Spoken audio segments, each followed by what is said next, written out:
Olá, querido amigo do canal, como estás? Como te encontras? Espero que bem. Sempre, e sabes que é um privilégio enorme poder partilhar a palavra do Senhor contigo. Bem, mas não gostaria de iniciar sem antes podermos falar com o nosso bom Deus. Querido Pai, querido Deus, muito obrigado, Senhor, por mais um dia de vida que Tu nos deste. Te agradeço também porque agora podemos refletir acerca da Tua palavra para iniciar ou para terminar um novo dia. Vai depender da pessoa que estiver a ouvir do outro lado. Mas Pai, eu quero Te pedir que o Teu Espírito Santo esteja connosco. Que Jesus habite connosco, que esteja connosco ao nosso lado e que nós possamos refletir o Seu caráter. É o que eu Te quero pedir e agradecer no nome de Jesus. Amém. Muito bem, querido amigo. Como nós temos estado a tratar ao longo desta semana, estamos a tratar do tema princípios da vida cristã. E hoje vamos falar sobre um tema que tem como título Vivendo com a Mente de Cristo. E gostava de vos pedir que abrissem então a vossa Bíblia no livro de Deuteronômio, no capítulo 17, no versículo 19. Ora, em Deuteronômio, nesse capítulo, no capítulo 17, alguma dificuldade para passar a Bíblia, mas diz-nos o seguinte.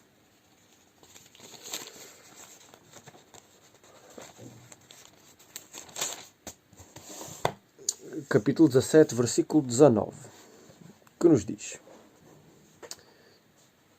E o terá consigo, e nele lerá todos os dias da sua vida, para que aprenda a temer ao Senhor, seu Deus, para guardar todas as palavras desta lei e estes estatutos, para fazê-los. Ora, estamos a falar aqui de uma situação em que, fazendo a pergunta, ora, isto é quase a resposta à pergunta. Se fizéssemos a pergunta, qual é o alimento espiritual indispensável para a nossa vida diária? O alimento indispensável espiritual. Nós não podemos passar sem.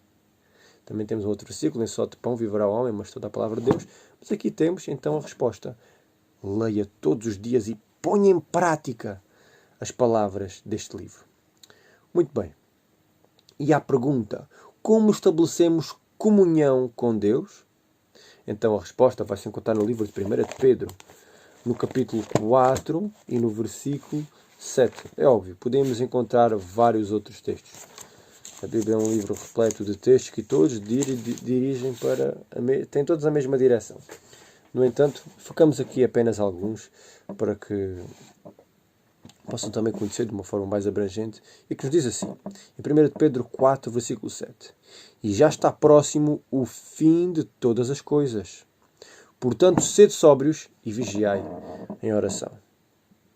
Ficou claro? Então, qual é então, se fizesse a pergunta, como estabelecemos a comunhão com Deus? Ora, se tu tens um amigo, tu não tens uma relação comigo sem conversares com ele. Da mesma forma, é com Deus. Se tu queres ter uma comunhão, se tu queres ter uma amizade duradoura com Deus, então fala com Ele. E da mesma forma, a Bíblia nos ensina, já está próximo o fim de todas as coisas, alertando-nos para o fim. Portanto, e apesar de sabermos que não é por vir o fim, claro que temos de ter uma comunhão com Ele, mas é um alerta que nos é dado. Vigiai em oração, e diz, sede sóbrios e vigiai em oração. Vigiar, estar atentos. Peçam direção, discernimento ao vosso Deus. Direção. Ele vos dará. E vos aperfeiçoará e vos protegerá. Não tenham dúvidas. Muito bem. Na nossa vida de adoração, em que lugar e em que dia faz a adoração a Deus reunidos? Ou seja, em que lugar e em que dia é que nós reunidos devemos estar em adoração? Ora, parece uma pergunta bem simples, não é? Mas vamos ver então, vamos navegar na Bíblia em Lucas 4, no capítulo 16. Para falar de uma prática que Jesus tinha. Vamos lá ver em Lucas 4, no versículo 26, não é? Não, no versículo 16. Lucas 4, 16. Que nos diz o seguinte. Ora, Lucas 4, 16 Diz-nos então: e chegando a Nazaré, onde fora criado, falando de Jesus, e chegando a Nazaré, onde fora criado, entrou num dia de sábado, segundo o seu costume, na sinagoga. E levantou-se para ler. Ou seja, vemos aqui que era um costume de Jesus ir à sinagoga aos sábados e ele não deixa de ir. Então, ele vai aos sábados à sinagoga e lá adora. E lá participa no culto reunidos com esta grande família. Então, quando fazemos a pergunta onde devemos adorar, como devemos adorar, em que dia, a resposta fica clara. No sábado, na sinagoga, as nossas igrejas hoje, congregai. E da igreja. E da igreja. E também podemos ler no texto de Isaías, no capítulo 58, versículo 13 e 14. Ora, Isaías 58, versículo 13 e 14,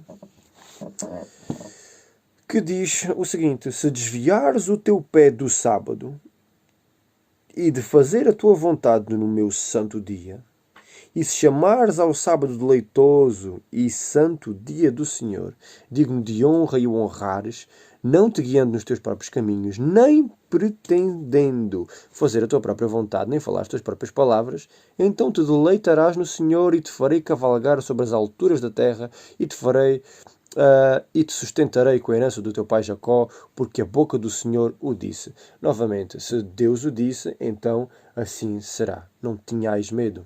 Então, o dia de sábado, o dia de adoração. Não falhar, não falhes, não te desvies, não andes para a esquerda nem para a direita, não tentes adorar da tua própria forma. Faz como o Senhor o pediu. Ele sabe o que é melhor para ti. Ele nos pede fidelidade. Somente isso. Parece difícil? Cumpre. E serás bem-aventurado. Amigo, ainda no livro Nisto Cremos, temos a seguinte frase que nos diz o seguinte: tendo em vós o mesmo sentimento que houve também em Cristo Jesus, como está em Filipenses 2,5. Sob todas as circunstâncias, favoráveis ou adversas, deveríamos procurar a compreensão e a prática da harmonia com a vontade e a mente de Cristo. 1 Coríntios 2,16. Ellen White chama a atenção para os belos resultados de uma vida que é exercida dentro desta espécie de relacionamento com Cristo. Toda a verdadeira obediência vem do coração. Deste procedia também a de Cristo. E se consentirmos, ele por tal forma se identificará com os nossos pensamentos e ideias. Dirigirá o nosso coração e espírito em tanta conformidade com o seu querer, que, obedecendo-lhe, não estaremos senão seguindo os nossos próprios impulsos. A vontade refinada, santificada, encontrará o mais elevado deleite em fazer o seu serviço. Quando conhecemos a Deus, como nos é dado o privilégio de conhecer a nossa vida, será de contínua obediência. Mediante o apreço do caráter de Cristo, por meio da comunhão com Deus, o pecado nos tornará aborrecível. Por outras palavras, a nossa mente está em Cristo, aprendemos a obedecer, o pecado se torna desprezível da nossa parte e nós passamos a obedecer a tudo quanto Jesus nos tem ensinado. Porquê? Porque nós o amamos. Fica fácil? Bem, amigo, espero que esta reflexão te tenha feito sentido hoje. Não percas os nossos vídeos, não percas as nossas reflexões, pois a tua vida não tem dúvidas que será extremamente abençoada, tal como a minha é. Até amanhã, amigo.